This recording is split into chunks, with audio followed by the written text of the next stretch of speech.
let's take a look at how to add more than one photo onto the screen at a time.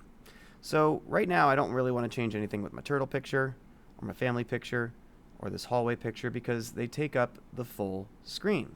However, when I get to this running picture, you can see I've got these black bars on either side of the runner. So what I might want to do is put an additional picture of a runner there, but as it stands right now, there's no way to do that.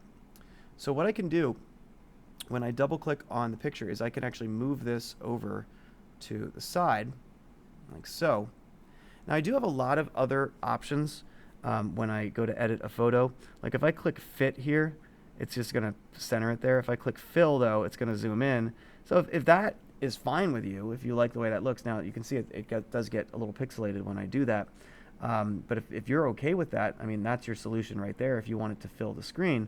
But I'm going to go back to fit, and again, I'm going to put this guy over on one side of the screen. You also have the options to flip or rotate a picture, which really doesn't help in this case. And you can add a blurred background, which is another interesting way of doing it. So instead of just being black bars, you do that. But my goal here is to have more than one picture on the screen at a time so I can really fill it the way I want to. So to do that, I'm going to save my changes, and I'm going to add my other picture to the timeline. I'm going to put it up on the text 1 track, and yes, I know it's not text. And you can see now it kind of overlaps the other one.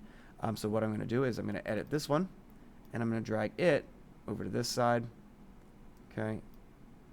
Now I can't click on this one because I'm on a different track. So even though I really, really want to move this guy over closer to the center, I can't do that right now. So I'm going to get this guy as close to the center vertically as I can. And I'm going to save my changes. I'm going to come back over here, and now I'm going to drag him over, save the changes, and hopefully that looks good. Yep, it looks pretty decent. I still don't like this blank background here, so I can repeat what I did with my titles here and put something below that. Now in order to do this, I'm going to have to add another video track. So I'm going to get into full screen here so I can see all my stuff down here.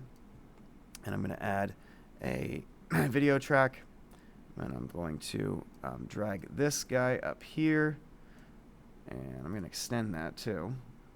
And I'm going to drag this guy up here, and then I'm going to put that colored background below them.